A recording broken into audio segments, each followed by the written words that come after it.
女人拿起干瘪的披萨往嘴里猛塞，还时不时打量着周围的人，生怕被别人看见，仅用了1秒钟就全部塞进胃里。她的脸上露出了满足的表情。服务员看到后一脸懵逼，刚才你不是要求打包的吗？女人却让他赶紧把盘子端走，并且豪饮了一杯快乐水。当她看到男友走过来时，趁机打翻了桌上的饮料。男友看到后询问发生了什么，她却撒谎说服务员打翻了饮料，披萨只能扔掉了，并且还做出一副很糟糕的表情。男友没有生气，反而还安慰她不要难过。没想到她转身就来到健身房，开始疯狂的减脂。而她之所以这样做，就是为了能在1个月后顺利的嫁入豪门。岂料一个导演的出现让她的努力彻底白费。女人名叫米拉，是一家时尚杂志的小编辑。在她坚持不懈的努力下，终于得到了前往纽约时报工作的机会。When I count my blessings, I count you twice.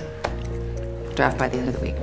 这天，一个知名导演找到她，他想要和米拉合作拍摄一部纪录片。这个纪录片的原型就是米拉的亲身经历。当初米拉的学校发生枪击事件，只有米拉和迪恩活了下来。现在的迪恩因为那件事成为了作家，而米拉却被迪恩黑化成了当初事件的策划者。但随着导演的调查，发现事情并不是迪恩所描述的那样，所以他才来找到米拉，想要知道真相。得知导演的目的后，米拉毫不犹豫地把导演赶了出去。没想到他转头就在网上搜索迪恩的报道，看到一切后，他的内心久久不能平静，因为迪恩写的内容纯属一派胡言，迪恩欺骗了大众，米拉才是真正的受害者。当初他们所在的学校是一所贵族学校，米拉的母亲想尽办法把她送到这里，告诉她学习不重要，重要的是要找一个富二代男友，而且还给她穿上很短的裙子。纵使是这样，她还是常常遭到排挤。米拉还不知道，在这群富二代的眼中，她不过是个玩物罢了。在学校的迎新舞会上，这群富二代把魔爪伸向了她，先是让2个女孩把她忽悠出来，而这一幕刚好被老师看到。他很清楚这群富二代的为人，想要阻止米拉跟他们离开，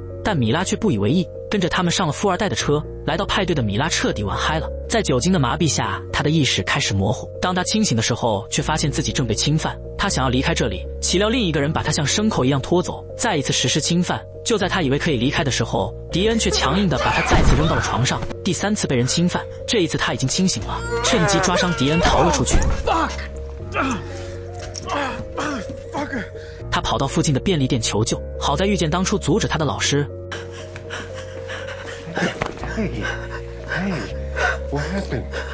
没想到第2天迪恩就找到了他，还主动给他买了避孕药。米拉小心翼翼地质问迪恩，为什么他们要强暴他？这话却把迪恩逗笑了，并且还说米拉是不是疯了。在他的认知中，这只不过是玩玩罢了，却没想到米拉当真了。与此同时，昨晚上的其他人主动给米拉打招呼，仿佛这一切都没发生一样，甚至让米拉一度怀疑是不是自己小题大做了。这一幕刚好被昨晚的老师看到，他把这件事告诉了校长。好在校长并没有偏袒这群富二代，询问米拉需不需要报警。就在他准备打电话告诉米拉母亲的时候，他却制止了校长的行为，决定放弃报警。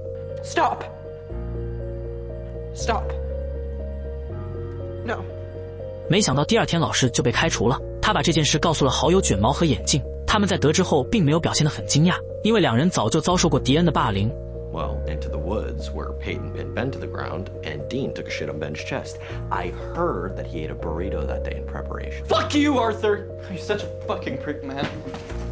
可令他们没想到的是，第2天全校都知道了米拉的事情，并且还跟在米拉的身后侮辱她。That's adorable.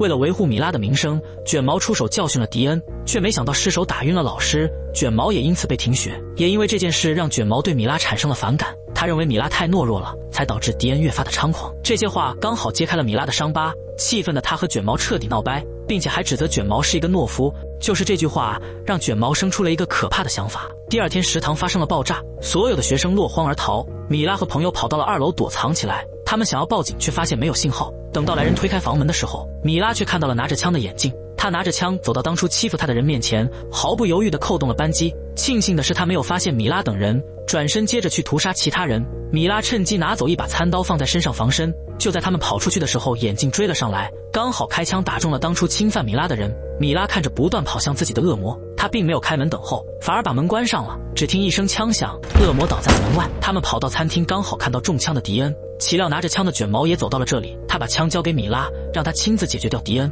但懦弱的米拉迟迟不肯动手，卷毛一把夺过枪，对着迪恩的腿扣动了扳机。